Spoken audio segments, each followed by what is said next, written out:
Ever since the game first launched, Team Fortress 2's community has been raising money for charities, with many millions donated to important causes over its 13+ year history. Many of these community fundraising events are immortalised in-game, with medals for participants and thank you badges for donators. There's even some very rare and unique hats created and added by Valve themselves, who of course donated all proceeds to the relevant cause. So let's take a look at TF2's charity items and the inspiring community events that they were added for. If you'd like to discuss this video or any other Casper video with me or my community, feel free to drop into my Twitch stream where I'm typically live on weekends or Mondays. Link, of course, in the description. Let's start off with one of, if not the most well-known charity event in all of Team Fortress 2. Tip of the Hats. Tip of the Hats is an annual variety event running since 2013 in aid of Camp One Step, a non-profit organisation that provides camp activities to kids with cancer and their families. The Tip of a Hat events typically take place in an in-person environment, with various segments running over the course of multiple days, and with special guest appearances from many well-known TF2 community members. Of course, the event's format is all about providing entertainment to viewers, but in doing that, they also encourage charitable donations for Camp One Step. To further incentivize donations, viewers have historically had a chance to earn in-game items for the duration of the event. Starting from 2015, any donation to Tip of the Hats over $20 earned the Jaunty Pin, a charity ribbon featuring the event's bowler hat logo and trademark orange colour. The following years have awarded increasingly detailed badges depending on how much money that an individual donates, starting with the most standard of that year's collection at $10, up to $100 to get the most coveted and elaborately designed badge available that year. On top of these badges, there's also the Tipped Lid, an otherwise regular community contributed craft hat that represents the Tip of the Hats event. Regular craft hats contributed to the game earn money for the players who contributed that item based on the Manco store purchases, key sales, and so on. In this instance, the contributors of the Tip Lid donate all of their earnings from the hat straight to Camp One Step. Since 2013, Tip of the Hats has raised and donated over $1.3 million. Whilst Tip of the Hats is probably the most well-known community fundraising event, it's far from the only one. There's also Rally Call, a previously annual event raising money for international animal rescue, where donors could earn this super cute whale medal. The also previous annual Hugs.tf event raising money for special effect, where those who donated could earn the Heartfelt Hug and the Heartfelt Hero medals. There was Blap Bash, hosted by TF2 creator collective Blapature Co., another previously annual event raising money for multiple charities, where donors earned badges based around the group's emblem, which in later years had an evolving design based on the amount donated, similar to Tip of the Hats. We've also got the Jingle Jam, hosted by the massive entertainment group Yogscast, whose donors over the years have received the Heart of Gold, the Thought That Counts, and various TV-shaped badges depicting members of the Yogscast. And finally, the Australian Hightower Hijinks and Hydro.tf events, where donors could earn medals shaped like Saxton Hale's chest hair and a bolt with a satellite dish, respectively. So if you hadn't worked it out already, Valve tend to be happy to add medals or badges to the game to honour community events, but typically they don't go much further than that. There are a couple of charity events in TF2's past whose items are more elaborate and definitely worth mentioning, but there are a few more medals that I want to cover first, because the events behind them have got that extra level of uniqueness, and they're different from the tournaments and streams that I've covered so far. TF2Maps.net is one of the longest running communities in TF2. Despite being primarily focused around map building, they also run an annual 72-hour jam, where they ask members of the wider TF2 community to create anything of their choosing, with the principal rule being that you've only got 72 hours to do it. This could be a TF2 item, a map, a piece of artwork, or even a video, which is exactly what I contributed in 2018, with a video just like this one, but all about TF2 summer items, which I researched, scripted, recorded, produced, and released all over the course of only 72 hours. Whilst creating something TF2 related in a short amount of time is the main event, the whole thing exists alongside a charity drive, which the tens, hundreds, or even thousands of people all creating something in 72 hours helps to raise awareness for. There's typically a medal for participants, but also different unique medals for those who donate money to aid the various charities that the event supports. Between 2015 and 2016, a TF2 player named Void hosted a similar event called Workshop Wonderland, which encouraged item, skin and map designers to create winter-themed workshop submissions. As with the TF2Maps.net 72-hour jam, those who participated earned a medal, but there was also a charity drive running alongside, where donors would earn the Gift of Giving medal for their generosity. The last events in this style that we'll be looking at are those hosted by Potatoes custom MVM servers, a TF2 community dedicated to, you guessed it, custom MVM servers.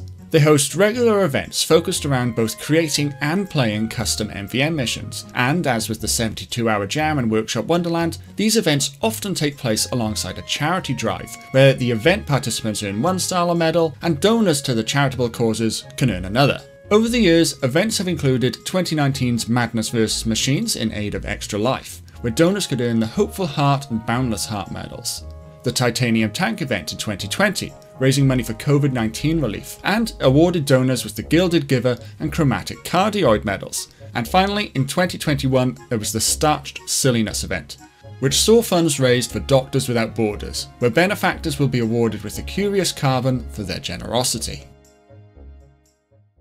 In 2011, a catastrophic earthquake and tsunami hit Japan, resulting in over 15,000 deaths and an estimated $360 billion worth of damage. Despite being one of the worst disasters in modern human history, the relief response was one of the most powerful examples of community spirit in modern human history, with events and campaigns organised worldwide to help raise money in aid of disaster recovery. One such campaign came directly from Valve in the form of 3 hats and 2 noisemakers made available in TF2 via the Manco store, where all proceeds were donated to charities leading the Japanese relief effort at the time. The hats, all themed around traditional Japanese headwear, were the Humanitarians Hachimaki, the Benefactors Kanmuri, and the Magnanimous Monarch, the first 2 of which could be purchased in a bundle with the noisemakers, which is an action slot item that plays an in-game sound like this, or like this. The 3rd hat, the Magnanimous Monarch, was only available via direct purchase at the price of $99.99. But remember, that wasn't $99.99 in Valve's pockets. Every single cent, all 9,999 of them, went directly towards funding the relief efforts in Japan. So players had the opportunity to obtain what would ultimately become a very rare hat, while simultaneously donating a lot of money to a charity that would appreciate it immensely. These hats were only available for around 2 weeks, and in that time, over $430,000 was raised by the TF2 community. The hats are untradeable and not possible to be gift wrapped. So if you do ever see a player with one of these hats whilst you're playing TF2, you know that they gave a very generous donation to a very important cause. This next charity event is perhaps one of the most infamous in TF2's history, and hopefully you understand why I've used that word in just a moment. The Golden Charity. To understand the Golden Charity event, we first need to understand the Golden Wrench. Now, I have done a video dedicated to the surprisingly wild story of this item's history, which I do recommend you watch after this one, if you're not already familiar, so you can understand the full context. But the too long didn't watch is that there was a brief period in 2010 to tie in with the Engineer update that Valve randomly awarded only 100 players with an item known as the Golden Wrench. Now, whilst it's similar in appearance and the lore actually says that it's made out of Australium, it is 100% unrelated to the Australium wrench from Man vs Machine. The Golden Wrench was earned only through this random distribution, and only in this short period of time in 2010. Just like the Japan relief hats, the Golden Wrench is 100% untradeable, and the accounts that were randomly awarded the item are the only accounts that can possibly ever have that item. However, this random distribution method, combined with the fact that there was someone sharing inside information showing that this random method wasn't entirely random after all, meant that the Golden Wrench was a controversial item since its introduction. One Golden Wrench owner, Wingspan TT, saw this as an opportunity. Firstly, to rid himself of the negativity now following the once coveted item that was stuck in his backpack, but also as a chance to raise awareness and money for a good cause. His plan was to destroy his Golden Wrench. And not only that, but to convince others to destroy theirs too. And after a months-long campaign, Wingspan and the wider TF2 community managed to raise over $31,000 for the charity Child's Play, and 14 of the 100 randomly distributed golden wrenches were destroyed.